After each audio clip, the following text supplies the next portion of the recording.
Hello students, how are you all? Welcome to Sir Maths YouTube channel. AP డిఎస్సికి సంబంధించి SGT exams నిన్నటి నుంచి conduct చేయడం జరుగుతుంది. అయితే ఎస్టర్డే మనకి S2 సెక్షన్లో ఎస్జిటికి సంబంధించి మ్యాథ్స్ బిట్స్ చాలా వరకు సేకరించడం జరిగింది. ఆ బిట్స్ని ఈ వీడియోలో మనం డీటెయిల్డ్గా ప్రతిదీ కూడా డిస్కషన్ చేసుకుందాము. వీడియోని ఫస్ట్ టైం చూసే వాళ్ళు తప్పకుండా మన ఛానల్ని సబ్స్క్రైబ్ చేసుకుని ఫాలో అండి. ఫర్దర్గా ఎలాంటి వీడియో కూడా మీరు మిస్ అవ్వకుండా ఉంటారు. ఒకసారి ఈ ప్రశ్నల్ని మనం అబ్జర్వ్ చేసుకుంటే ప్రశ్నల శైలి ఎలా ఉంది అనేది ఒక ఐడియా అనేది వస్తుంది. సో దాదాపుగా ప్రశ్నలన్నింటినీ సేకరించి దీనికి ఆన్సర్స్ని ఫైండ్ అవుట్ చేసి ఆప్షన్స్ని ఓన్గా రాయడం జరిగింది. ఒకసారి జాగ్రత్తగా అబ్జర్వ్ చేయండి అమ్మా. ఇక్కడ ఫస్ట్ ప్రాబ్లం మీరు ఒకసారి అబ్జర్వ్ చేసుకుంటే ఒక దీర్ఘ చతురస్రం యొక్క పొడవు 6 సెంటీమీటర్లు, వెడల్పు 2.5 సెంటీమీటర్లు అయితే దాని కర్ణాల మొత్తం ఎంత అని అడుగుతున్నాడు. అంటే దీర్ఘ చతురస్రం అంటున్నాడు అంటే అది మనకి చూడడానికి ఎలా కనిపిస్తుందమ్మా? మనకి రెక్టాంగిల్ షేప్లో కనిపిస్తుంది. రెక్టాంగిల్ షేప్లో ఉంటుంది. ఈ రెక్టాంగిల్ మనము ఏ బి సి డి అనుకుంటే ఇక్కడ డి నుంచి బికి ఉండే దీన్నే మనం కర్ణము అంటాం. అయితే దీన్నే మనము ఇంగ్లీష్లో అయితే డయాగోనల్ అంటాము. సో మనకి పొడవు వచ్చేసి 6 సెంటీమీటర్స్ అంటున్నాడు, వెడల్పు వచ్చేసి 2.5 సెంటీమీటర్స్ అంటున్నాడు. అయితే మనకేం కావాలి? కర్ణాల మొత్తము కావాలి. అంటే ఇదొక కర్ణము, ఏసీ అనేది ఒక కర్ణము. బీడీ కర్ణం ఎంతైతే వస్తుందో ఏసీ కర్ణము కూడా అంతే ఉంటుంది. కాకపోతే ఇప్పుడు మనకి బీడీ కర్ణం అనేది తెలియదు. దాన్ని ఇప్పుడు మనం ఫైండ్ అవుట్ చేసుకుందాం. పైథాగరస్ ఫార్ములా ప్రకారంగా hypotenuse square is equal to side square plus side స్క్వేర్గా రాసుకోవచ్చు. ఆ ఫార్ములాని యూజ్ చేస్తే మనకి ఈ డయాగోనల్ కర్ణం అనేది ఆన్సర్గా వచ్చేస్తుంది అనమాట. సో ఇక్కడ BD square is equal to 6 square plus 2.5 whole స్క్వేర్గా రాసుకోవచ్చు. BD is equal to square root of 6 square అంటే ఎంతమ్మా? 36 ప్లస్ 2.5 అంటే మనం ఎలా రాసుకోవచ్చమ్మా? 6.25గా రాసుకోవచ్చు. అంటే 2.5 హోల్ స్క్వేర్ని మనం 6.25గా రాసుకోవచ్చు. సో ఈ రెండింటిని మనం యాడ్ చేసుకుంటే 42.2 వస్తుందమ్మా. ఎంత వస్తుంది? 42.2 వస్తుంది. సో ఫైనల్గా దీన్ని మనము 6.5 హోల్ స్క్వేర్గా రాసుకోవచ్చు. 6.5 హోల్ స్క్వేర్గా రాసుకోవచ్చు. ఇప్పుడు స్క్వేర్కి స్క్వేర్ రూట్కి క్యాన్సిల్ అయితే మనకు ఆన్సర్ ఎంత వస్తుందమ్మా? 6.5 వస్తుంది. అంటే 6.5 సెంటీమీటర్స్ అని చెప్పేసి. కాబట్టి మనకి ఆప్షన్స్లో 6.5 అనేది లేదు. అంటే మనకి ఆన్సర్ రాంగ్ వచ్చిందని అనుకుంటారు అందరు కూడా. మనకేం కావాలి? 2 కర్ణాలు కావాలి. బీడీ కర్ణము 6.5 అయితే ఏసీ కర్ణం కూడా ఎంత ఉంటుంది? 6.5 ఉంటుంది. కాబట్టి 6.5 ప్లస్ 6.5 ఎంత అవుతుందమ్మా? 13 సెంటీమీటర్స్ అవుతుంది. కాబట్టి ఏ ఆన్సర్ మనకి రైట్ అవుతుంది? 13 సెంటీమీటర్స్. అంటే ఆప్షన్ ఏ అనేది మనకి రైట్ ఆన్సర్గా చెప్పుకోవచ్చు అనమాట. నెక్స్ట్ ఏబి సమచతుర్భుజంలో AB is equal to 5 centimetres, angle A is equal to 60 centimetres అయినా కర్ణము బీడీ ఎంత అని అడుగుతున్నాడమ్మా. ఒకసారి బాగా అబ్జర్వ్ చేయండి ఇక్కడ. సో మనకి సమచతుర్భుజము అంటే రాంబస్. ఆ రాంబస్ని తీసుకుంటున్నామమ్మా. రాంబస్ని తీసుకుంటున్నాం. యాక్చువల్గా దీనికి ఏ బి సి డి అని నేమ్స్ ఇచ్చేసిన తర్వాత సో ఇక్కడ మనకి యాంగిల్ ఏ దగ్గర ఎంతమ్మా? 60 డిగ్రీస్ అంటున్నాడు. ఇక్కడ 60 ఉంటే ఇక్కడ ఎంత ఉంటుందమ్మా? 120 ఉంటుంది. ఇక్కడ కూడా 120 డిగ్రీస్ ఉంటుంది. ఇక్కడ 60 డిగ్రీస్ ఉంటుంది. అంటే ఆపోజిట్లో ఉండే యాంగిల్స్ ఎలా ఉంటాయి? ఈక్వల్గా ఉంటాయి. అండ్ ఆల్సో ఈ రాంబస్లో మనకి ఏబి అనేది 5 సెంటీమీటర్స్ అన్నాడు. ఇది 5 అయితే ఇది 5 అవుతుంది, ఇది 5 అవుతుంది, ఇది కూడా 5 అవుతుంది. ఇప్పుడు నేనేం చేస్తున్నానంటే బీడీ మనల్ని అడిగాడు. బీడీని ఇలా కలుపుకుంటే ఇది ఎలా ఉంది? చూడడానికి ఒక కర్ణం లాగా ఉంది, అదే డయాగోనల్ లాగా ఉంది. అయితే ఇక్కడ యాంగిల్ ఎంత ఉందమ్మా? 120 డిగ్రీస్ అని చెప్పుకున్నాం. ఎప్పుడైతే బీడీ దీన్ని కట్ చేసిందో ఈ 120 కాస్త సగం సగంగా స్ప్లిట్ అయిపోతుంది. అంటే పైన 60 డిగ్రీసు కింద 60 డిగ్రీసు వస్తుంది. ఇక్కడ కూడా పైన 60 డిగ్రీసు కింద 60 డిగ్రీసు వస్తుంది. ఒకసారి ఏబిడిని అబ్జర్వ్ చేయండి, అన్నీ కూడా 60 డిగ్రీలు మాత్రమే ఉంది. అంటే దాని అర్థం ఏంటి? అన్ని 60 డిగ్రీలు ఉంది అంటే ఆ ట్రయాంగిల్ మనం ఏమంటాము? ఈక్విలేటరల్ ట్రయాంగిల్ అంటాం. సో యాంగిల్స్ అన్నీ సేమ్గా ఉన్నాయి అంటే సైడ్స్ కూడా ఎలా ఉంటాయి? సైడ్గా ఉంటుంది, సేమ్గా ఉంటుంది. ఏబి అనేది 5 సెంటీమీటర్స్, ఏడి అనేది 5 సెంటీమీటర్స్, అలాగే బీడీ కూడా ఎంత ఉంటుందమ్మా? 5 సెంటీమీటర్సే ఉంటుంది. కాబట్టి బీడీ ఈజ్ ఈక్వల్ టు ఎంత రాసుకోవచ్చమ్మా మనము? 5 సెంటీమీటర్స్గా రాసుకోవచ్చు. అంటే 5 సెంటీమీటర్స్ ఎక్కడ ఉంది? ఆప్షన్ బి అనేది మనకి రైట్ ఆన్సర్గా చెప్పుకోవచ్చు అనమాట. పునరావృతం చేయకుండా అంటే రిపీట్ చేయకుండా అంటున్నాడమ్మా. సో మనకి 4 డిజిట్స్ ఇచ్చేసాడు. సో 4, 1, 6, 7 ఇలాగా 4 డిజిట్స్ ఇచ్చేసాడు. వీటిని బేస్ చేసుకొని మనం ఇప్పుడు ఒక అతిపెద్ద 4 అంకెల సంఖ్య, చిన్న సంఖ్య రెండు రాసి దాంట్లోంచి సబ్ట్రాక్షన్ చేసుకుంటే సరిపోతుంది. చాలా ఈజీగా అడిగాడు బిట్స్, చాలా అంటే చాలా ఈజీగా అడిగాడు. ఒకసారి బాగా అబ్జర్వ్ చేయండి మనం. దీంట్లో పెద్ద సంఖ్య మీరు ఒకసారి బాగా అబ్జర్వ్ చేసుకుంటే 6, 7, 4, 1. దీంట్లోంచి మనం ఏం చేయాలమ్మా? -1, 4, 6, 7 సబ్ట్రాక్షన్ చేసుకుంటే ఆన్సర్ ఎంత వస్తుందమ్మా? 6, 1, 7, 4. ఇది ప్రతి ఒక్కరికి తెలుస్తుంది, చాలా బేసిక్ లెవెల్ ప్రాబ్లం కాబట్టి సబ్ట్రాక్షన్ చేసుకుంటే సరిపోతుంది, తీసేస్తే సరిపోతుంది అనమాట.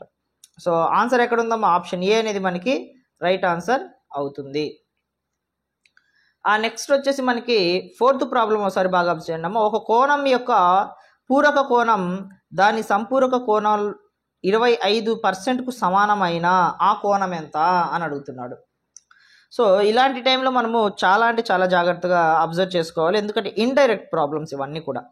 అంటే కాంప్లిమెంటరీ యాంగిల్స్, సప్లిమెంటరీ యాంగిల్స్. పూరక కోణం అంటే కాంప్లిమెంటరీ, సంపూరక కోణం అంటే సప్లిమెంటరీ యాంగిల్స్.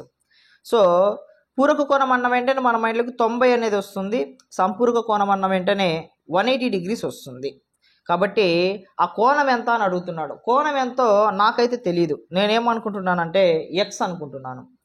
సో పూరక కోణం అంటే ఏమవుతుందమ్మా? దీనికి 90 - x అవుతుంది మనం ఎక్స్ తీసుకుంటే. ఒకవేళ ఇక్కడ ఏ తీసుకుంటే 90 - a అవుతుంది, అలాగనమాట. సంపూరక కోణం ఏమవుతుందమ్మా? 180 - x అవుతుంది. అయితే ఏమంటున్నాడు? ఒక కోణం యొక్క పూరక కోణం దాని సంపూరక కోణం 25%కు సమానం అంటున్నాడు. సమానం రాస్తున్నాను. ఎంత పర్సంటేజ్కి సమానం అంటమ్మా? సో 25% అంటున్నాడు కాబట్టి 25/100గా రాసుకోవచ్చు మనము, ఓకేనా? సో ఇక్కడ 25 1s 25 4s రాసుకోవచ్చు. అంటే మనకి మొత్తం ఎంత వచ్చిందమ్మా? So 90 - x is equal to 180 - x/4 వచ్చింది. ఈజ్ ఈక్వల్కి బైలో 4 ఉంది కదా, ఈజ్ ఈక్వల్కి లెఫ్ట్ సైడ్ పంపించామనుకోండి ఇంటూ అవుతుంది. అంటే 4 అనేది దీనికి ఇంటూ అవుతుంది. అప్పుడు 9 4s 36, 0 ఉంది కాబట్టి 0 మైనస్ ఎక్స్ని అలాగే రాసుకుంటున్నానమ్మా. సో ఇక్కడ ఏమవుతుంది? 180 - x అవుతుంది. ఇప్పుడు ఈ 180 ఇటు వస్తే ఏమవుతుందమ్మా? మైనస్ అవుతుంది. 360లోంచి 180 పోతే ఎంతమ్మా? 180, ఓకేనా? ఆ తర్వాత ఇక్కడ ఒకసారి అబ్జర్వ్ చేయండి అమ్మా. సో 4 అనేది దీనికి మల్టిప్లై అవుతుంది, 4x అవుతుంది. సో 4x అవుతుంది. సో 180, ఆ తర్వాత -4x ఈజ్ ఈక్వల్కి రైట్ సైడ్ వెళ్తే ఏమవుతుంది? +4x అవుతుంది. 4xలోంచి ఈ -xని తీసేస్తే అప్పుడేమవుతుందమ్మా? 3x అవుతుంది. 3x అవుతుంది. సో క్యాన్సిలేషన్ చేసుకుంటే ఎంత వస్తుందమ్మా? 60 వస్తుంది. సో x వాల్యూ ఎంత వచ్చిందమ్మా? 60 వచ్చింది. x వాల్యూ ఎంత వచ్చిందమ్మా? 60 వచ్చింది మనకి. కాబట్టి ఆప్షన్ చూడండి అమ్మా ఒకసారి. ఆప్షన్ బి అనేది మనకి రైట్ ఆన్సర్ అవుతుంది. జాగ్రత్తగా చూసుకుంటే మాత్రము ఎలాంటి మిస్టేక్ లేకుండా ఆన్సర్ అనేది మనం రాసుకోవచ్చు. నెక్స్ట్ 5th ప్రాబ్లం ఒకసారి బాగా అబ్జర్వ్ చేయండి అమ్మా. 5th ప్రాబ్లం ఒకసారి బాగా అబ్జర్వ్ చేసుకుంటే 81 of x⁴ - 5x³ + 6x² by 27x of x - 3 అంటున్నాడమ్మా. ఇలాంటి టైప్ ఆఫ్ ప్రాబ్లమ్స్ వచ్చినప్పుడు మాత్రము చాలా జాగ్రత్తగా మనము ఆన్సర్ అనేది రాసుకుంటే సరిపోతుంది. చూడండి ఒకసారి. ఇప్పుడు న్యూమరేటర్లో మనకి 4 ఉంది, 3 ఉంది, 2 ఉందమ్మా. కాబట్టి లోయెస్ట్ ఏదైతే ఉంటుందో అది మనం కామన్ తీసుకుంటే సరిపోతుంది. 81 ఈ మొత్తం మీద నేను ఎక్స్ స్క్వేర్ని కామన్ తీసుకుంటున్నానమ్మా. అప్పుడు ఏముంటుంది, ఎక్స్ పవర్ 4 ఉంది, దాంట్లో 4లో నుంచి 2 ఎక్స్లు బయట రాసుకున్నాను. ఇంకెన్ని ఎక్స్లు ఉంటాయి, 2 ఉంటాయి కాబట్టి ఎక్స్ స్క్వేర్ మైనస్ 5. ఇక్కడ ఎక్స్లు 3 ఉన్నాయమ్మా, ఆల్రెడీ బయట 2 రాసేసాను, ఇంకెన్ని 1 ఉంటుంది, ప్లస్ ఇక్కడ 6 రాసుకుంటున్నాను. ఎక్స్ స్క్వేర్ అనేది ఆల్రెడీ బయట రాసేసాను, ఇంక రాయాల్సిన అవసరం లేదు. By 27x of X minus 3. ఇప్పుడు క్యాన్సిలేషన్ ఒకసారి చూసుకున్నాం. 9 టేబుల్తో చేస్తున్నాను. 9 3s 27, 9 9s 81, మళ్ళీ 3 1s 3 3s. ఈ ఎక్స్కి ఇక్కడ 2 ఎక్స్లో ఒక ఎక్స్కి క్యాన్సిల్ అయిపోతుందాం. ఇంకేముంది, పైన 3x మిగిలింది కాబట్టి 3x. సో ఇప్పుడు x square minus 5x plus 6ని మనము ఫ్యాక్టర్స్ చేసామనుకోండమ్మా, అప్పుడేమొస్తుంది మనకి ఎక్స్ మైనస్ 3 ఎక్స్ మైనస్ 2 వస్తుంది. ఎలా వస్తుంది సార్ అంటే సైడ్లో కావాలంటే మీకు ఎక్స్ప్లెయిన్ చేస్తాను చూడండి. X square minus 5x plus 6 అని ఉంది. అంటే దీన్ని మనం ఎలా రాసుకోవచ్చు, 6x స్క్వేర్గా స్ప్లిట్ చేసుకోవచ్చు. అంటే 3 2s 6, X into X X square. ఈ రెండింటిని యాడ్ చేస్తే ఏం రావాలి, మిడిల్లో ఉన్న టర్మ్ మైనస్ 5x రావాలి. అలాంటప్పుడు ఇక్కడ ఒక మైనస్ ఇక్కడ ఒక మైనస్ పెట్టామనుకోండి, minus 3x minus 2x minus 5x. అదే మల్టిప్లికేషన్ చేసుకుంటే ఇది వస్తుంది, minus into minus plus 3 2s 6, X into X X square. కాబట్టి మనం ఏం రాసుకోవచ్చు, దీని ప్లేస్లో X square minus 3x minus 2x plus 6. So దీంట్లో నుంచి మనము ఎక్స్ మైనస్ 3 ఎక్స్ మైనస్ 2 అనేది వచ్చేస్తుంది అనమాట. So by X minus 3 cancel చేసుకున్నాం అనుకోండి, ఏం మిగిలింది, 3x ఆఫ్ ఎక్స్ మైనస్ 2 అనేది మిగిలింది. సో ఎక్కడుందమ్మా మనకి answer, 3x of X minus 2 అంటే ఆప్షన్ 3 అనేది, సి అనేది మనకి రైట్ ఆన్సర్ అవుతుంది. ఆ తర్వాత 6th ప్రాబ్లము ఓసారి బాగా అబ్జర్వ్ చేయండి అమ్మా. అంతర కోణాల మొత్తం అంటే ఇంటీరియర్ యాంగిల్స్ అమ్మా. ఇంటీరియర్ యాంగిల్స్ మొత్తం ఎంత ఉందమ్మా, 1260 ఉంది. గల బహుభుజి ఏమవుతుంది అంటున్నాడు. ఇలాంటప్పుడు మనకి సింపుల్గా ఒక ఫార్ములా ఉందమ్మా, ఒకసారి చూడండి. n-2 ఆఫ్ 180, ఇదంతా ఫార్ములా, ఇదంతా మొత్తం అన్నమాట. ఈ మొత్తము ఎంత ఉంటున్నాడు, 1260 అంటున్నాడు కాబట్టి 1260ని నేను ఈక్వల్ చేసుకుంటున్నానమ్మా. ఇప్పుడు ఇంటూ ఫామ్లో ఉన్న 180 ఈజ్ ఈక్వల్కి రైట్ సైడ్ వెళ్తే ఏమంటే డివైడెడ్ బై అవుతుంది. అంటే n-2 is equal to 1260 by 180. So ఇక్కడ 0 0 క్యాన్సిల్ అమ్మా. 18 టేబుల్ చూసుకోండి, 18 1s 18 7s. So n is equal to 7 already మిగిలిందమ్మా, క్యాన్సిల్ చేసుకుంటే ఈ -2 అనేది ఈజ్ ఈక్వల్కి రైట్ సైడ్ వెళ్తే ఏముంది +2 అవుతుంది. సో 7 + 2 ఏమవుతుందమ్మా, 9 అవుతుంది. అంటే n వాల్యూ 9 వచ్చింది. 9 అంటే దాని అర్థం ఏంటమ్మా, ఇక్కడ చూడండి, షడ్భుజి నవభుజి దశభుజి అండ్ ఏది కాదు, నన్ను అంటే ఏది కాదు అనేది. సో ఆప్షన్స్లో ఏది రైట్ అవుతుంది, నవభుజి రైట్ అవుతుంది. ఎందుకంటే మనకి మొత్తం కూడా 9 ఉన్నాయి కాబట్టి n వాల్యూస్ 9 వచ్చాయి కాబట్టి నవభుజి అనేది మనకి ఆన్సర్ అవుతుంది. ఓకేనా. సో నెక్స్ట్ 7th ప్రాబ్లం ఒకసారి చూడండి అమ్మా. 7th ప్రాబ్లం 12 పవర్ 4 అంటే 12ని నేను 4 టైమ్స్ రాసుకుంటున్నానమ్మా. 12ని నేను 4 టైమ్స్ రాసుకున్నాను. ఇంటూ 9ని 3 టైమ్స్ రాసుకుంటున్నానమ్మా, ఈజీగా అర్థమైపోతుంది. ఇంటూ 4ని అలాగే రాసుకుంటున్నాను. బై 6ని 3 టైమ్స్ రాసుకుంటున్నానమ్మా. 8ని 2 టైమ్స్ రాసుకుంటున్నాను. 27ని అలాగే రాసుకుంటున్నాను. ఇప్పుడు క్యాన్సిలేషన్స్ ఒకసారి చూసుకోండి అమ్మా. 6 1s 6 2s, మళ్ళీ 6 1s 6 2s, మళ్ళీ 6 1s 6 2s. ఓకేనా. సో ఈ 6లన్నీ అయిపోయిందమ్మా. పైన చూడండి 2లు 3 ఉన్నాయి. 2 1s 2 4s 8, మళ్ళీ 2 1s 2 2s, మళ్ళీ 2 1s ఈ 2 కూడా క్యాన్సిల్ అయిపోయింది. ఇంకేం మిగిలాయమ్మా, డినామినేటర్లో 8 ఒకటి ఉంది, 27 ఒకటి ఉంది, ఇక్కడ వచ్చి 12 ఒకటి ఉంది. ఇక్కడ చూడమ్మా 4 1s, ఇక్కడ 4 2s, 2 1s 2 6. ఇంకా డినామినేటర్లో ఒక్క 27 మాత్రమే ఉంది. న్యూమరేటర్లో వచ్చేసి 6 1 9 9 9 ఉందమ్మా. నెక్స్ట్ 9 1s 9 3s 27 అమ్మా. నెక్స్ట్ 3 1s ఇక్కడ 3 2s 6గా రాసుకుంటున్నాం. ఫైనల్గా ఏం మిగిలిందమ్మా, 2 9లు 1 2 మిగిలింది. 9 9s 81, 81 ఇంటూ 2, 81 ఇంటూ 2 ఏమవుతుందమ్మా 162 అవుతుంది. ఆన్సర్ 162 అవుతుంది. సింపుల్గా క్యాన్సిల్ చేసుకున్నా కూడా మనకి ఆన్సర్ అనేది వస్తుంది. 162 ఎక్కడ ఉందమ్మా, మనకి ఆప్షన్ సి అనేది రైట్ ఆన్సర్గా చెప్పుకోవచ్చు. ఓకేనా, జాగ్రత్తగా చేసుకుంటే మనకి ప్రతిదీ కూడా ఈజీగానే ఉంటుంది. నెక్స్ట్ 8th ప్రాబ్లం ఒకసారి బాగా అబ్జర్వ్ చేయండి అమ్మా. 8th problem, A is equal to 3 మరియు బి ఈజ్ ఈక్వల్ టు 2 అయినా A square minus AB square minus BA square plus B square, దీనికి సంబంధించి మనకి సొల్యూషన్ని ఫైండ్ అవుట్ చేయమని చెప్తున్నాడు. మనం సింపుల్గానే సాల్వ్ చేసుకుందాము, జాగ్రత్తగా చూడండి ఒకసారి. అంటే ఏ వాల్యూ 3 ఇచ్చాడు, బి వాల్యూ 2 ఇచ్చాడు, దీంట్లో సబ్స్టిట్యూట్ చేసుకుంటే చాలు మనకి ఆన్సర్ అనేది ఈజీగా వచ్చేస్తుంది. చూడండి ఒకసారి, A square minus AB square minus BA square plus B square.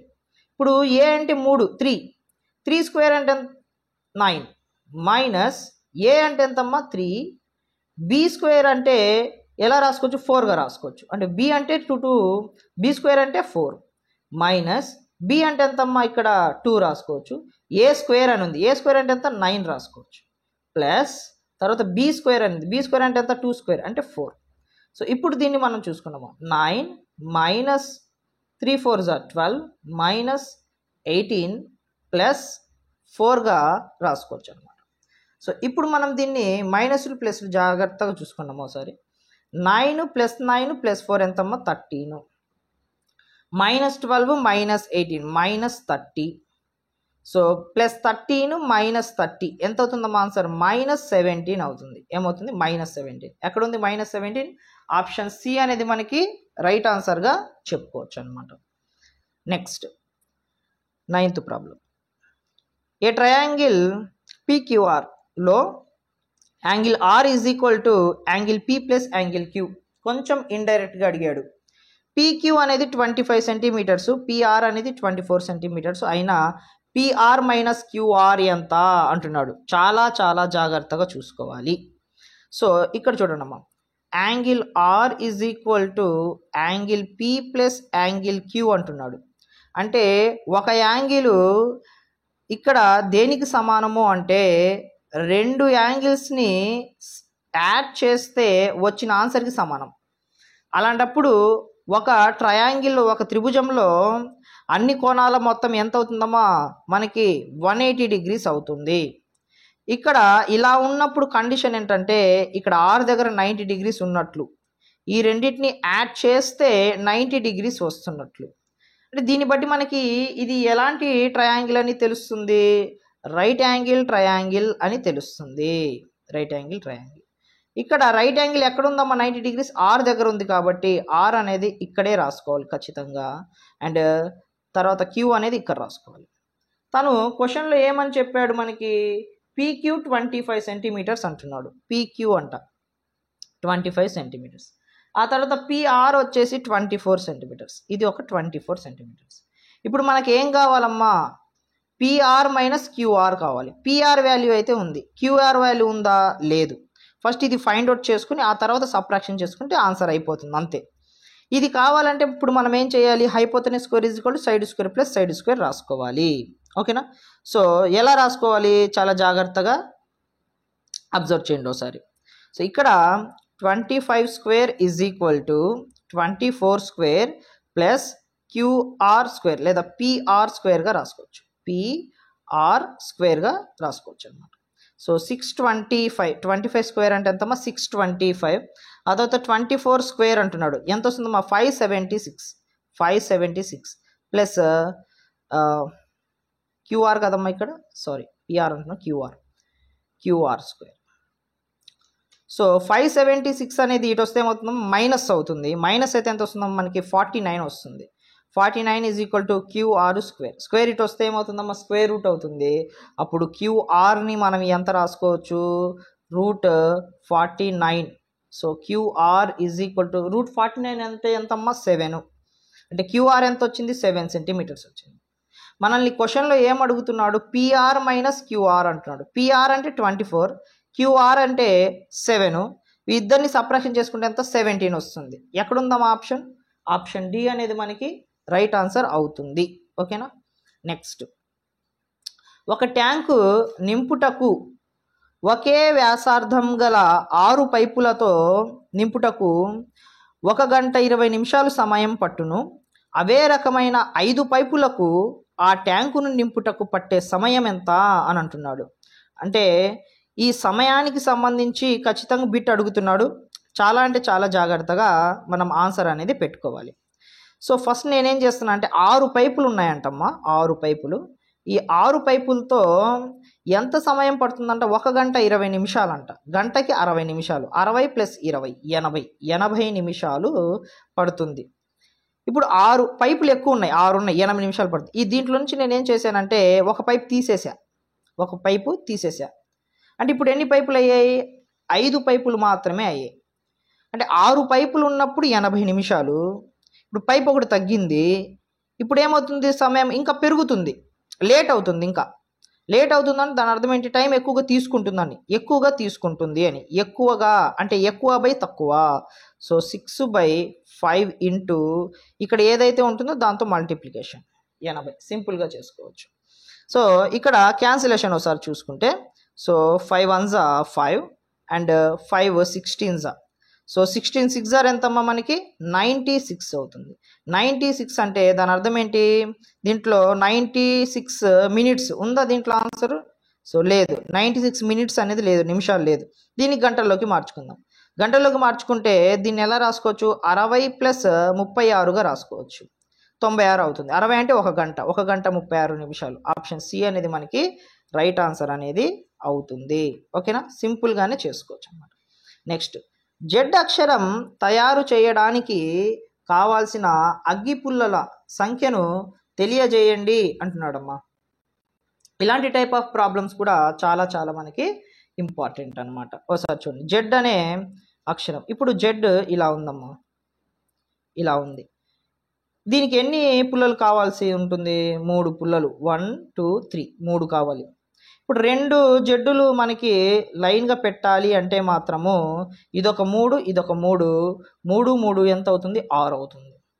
అలా రాసుకుంటూ పోతే జెడ్ జెడ్ జెడ్ 3 3 3 9. అంటే దీన్ని బట్టి మనకేమర్థమవుతుంది, 3, ఆ తర్వాత ఇక్కడ 1 రాసుకుంటున్నానమ్మా, 3 1s 3, 3 2s 6, 3 3s 9.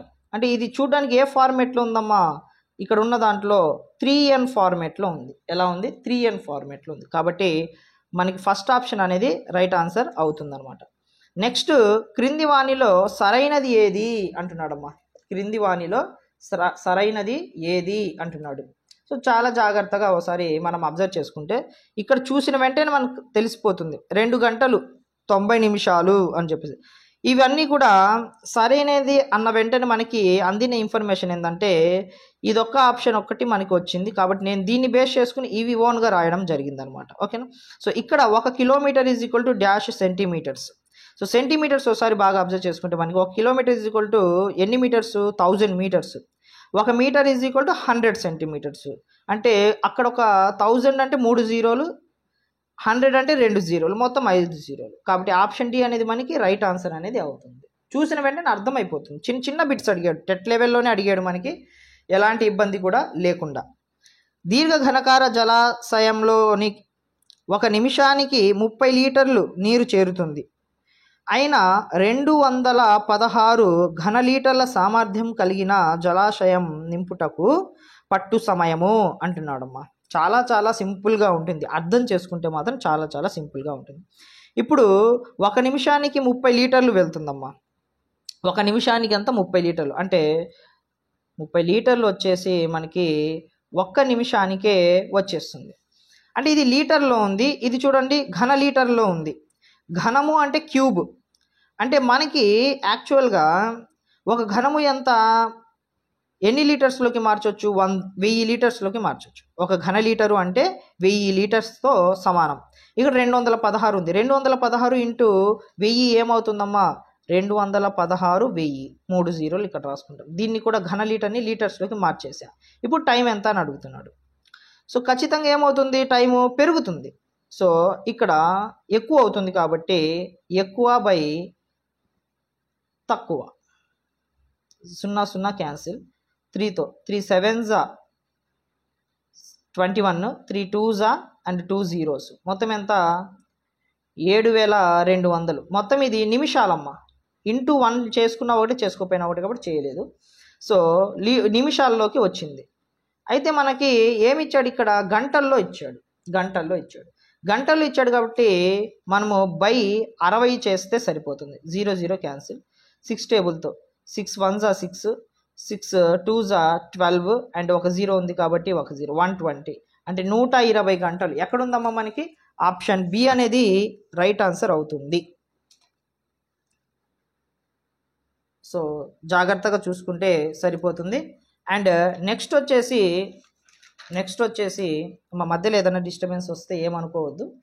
సో కొంచెం అడ్జస్ట్ చేసుకోండి. అండ్ నెక్స్ట్ వచ్చేసి 14th ప్రాబ్లం చూడండమ్మా.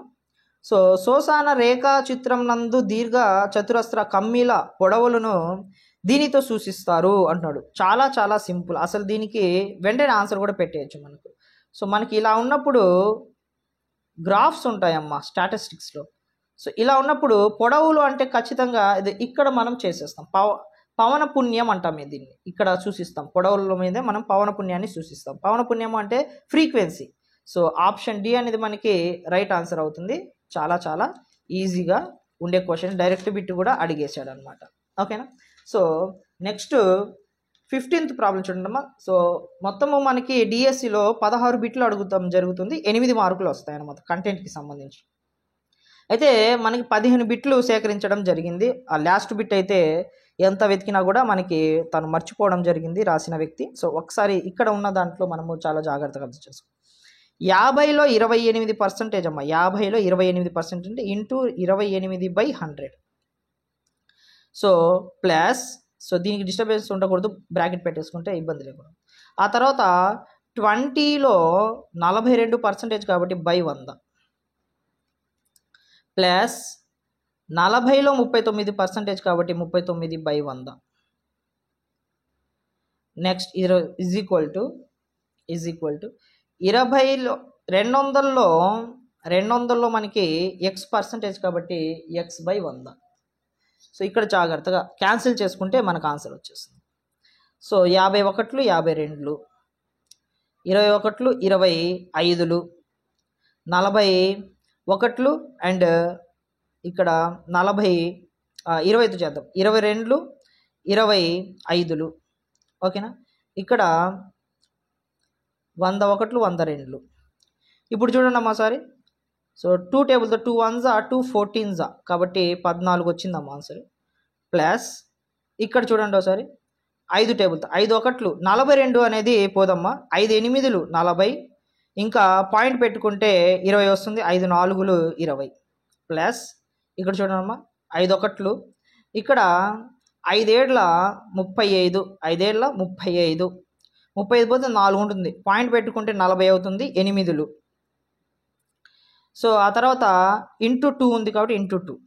సో 16, ఆ తర్వాత 14, 1 15, ఒక నెంబర్తో పాయింట్ అంటే 15.6. వీటిని యాడ్ చేసుకుంటే మనకి ఆన్సర్ ఎంత వస్తుందమ్మా, ఈజ్ ఈక్వల్ టు 2x. వీటిని యాడ్ చేసుకుంటే మనకి ఆన్సర్ ఎంత 38 వస్తుంది, is equal to 2x. So cancel చేసుకోండమ్మా. 2 1s 2, 18 2 9s. So x is equal to ఎంత 19 వచ్చింది. సో ఆన్సర్ మనకి ఏమవుతుందమ్మా, ఆప్షన్ బి అనేది ఆన్సర్ అవుతుంది అనమాట. సో ఇలాంటి టైప్ ఆఫ్ ప్రాబ్లమ్స్ అనేది మనకి ఎస్టర్డే ఎస్జిటి లెవెల్లో మ్యాథ్స్ బిట్స్ అడగడం జరిగింది. సో ఎస్జిటికి ప్రిపేర్ అయ్యే ప్రతి ఒక్కరు కూడా ఈ బిట్స్ అన్నిటిని ఒకసారి చూశారు కాబట్టి ఒక బేసిక్ అవగాహన అనేది వచ్చి ఉంటుంది. ఎలాంటి టైప్ అడుగుతున్నాడు, ఎలాంటి లెవెల్ స్థాయి ఎలా ఉంది, అసలు ప్రశ్నల స్థాయి ఎలా ఉంది అని కూడా ఒక బేసిక్ ఐడియా అనేది ప్రతి ఒక్కరికి వచ్చి ఉంటుంది. కాబట్టి సో ఇదే కాదు, డైలీ మనకి ఎంతవరకు కుదిరితే అంతవరకు మనకి తెలిసినంత వరకు కూడా ప్రతి ఒక్క ఇన్ఫర్మేషన్ కూడా మీ దాకా తీసుకురావడం జరుగుతుంది. సో వీడియో మీకు నచ్చినట్లయితే స్టార్టింగ్లో చెప్పాను, ఇప్పుడైనా మన వీడియోని లైక్ చేసి తప్పకుండా ఫస్ట్ టైం చూసే వాళ్ళైతే సబ్స్క్రైబ్ చేసుకుని ఫాలో అవ్వండి. ఫర్దర్గా ఎలాంటి వీడియో కూడా మీరు మిస్ అవ్వకుండా ఉంటారు. Thank you so much.